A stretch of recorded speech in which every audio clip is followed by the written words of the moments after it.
A billboard on Southeast 14th in Des Moines is stirring controversy. The sign went up over the weekend. It is encouraging supporters of President Trump to rethink their support. KCCI's Pepper Papura talked with the organization behind this message to get the facts on the group's mission and why it's bringing the message to our state. There are dozens of messages coming at travelers on Southeast 14th Street in Des Moines, advertisements, road signs, but it's the latest one to join the mix that is leaving people wondering, is this billboard covert politics or genuine outreach? The billboard is one of several that's shown up across the U.S. in 2 weeks, promoting a nonprofit support group for people leaving the Make America Great Again movement.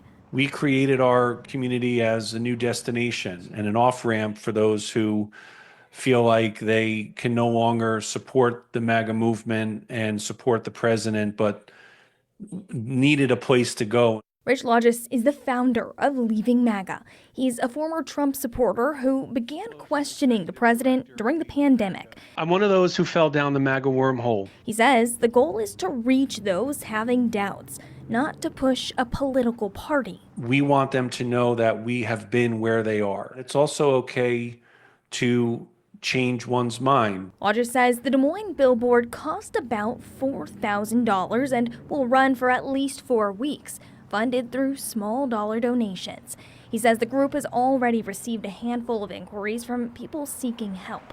KCCI's political analyst Dennis Goldford says changing deeply held political identity is difficult, especially when it's tied to a community. MAGA, like many other political movements across the political spectrum, certainly has various policy views, but they create their own kind of community. Even though the organization is not directing people to vote blue, Goldford says efforts like this can have an effect. The big concern for Republicans in general and the Trump movement in particular is not that their supporters will vote for Democrats, it's that they won't vote at all. Republicans in Iowa are dismissing the effort. In a statement, an Iowa GOP spokesperson said in part, "This isn't the first liberal billboard campaign to pop up in Iowa. No billboard is going to change that." In Des Moines, Pepper Papura, KCCI 8 News, Iowa's news leader.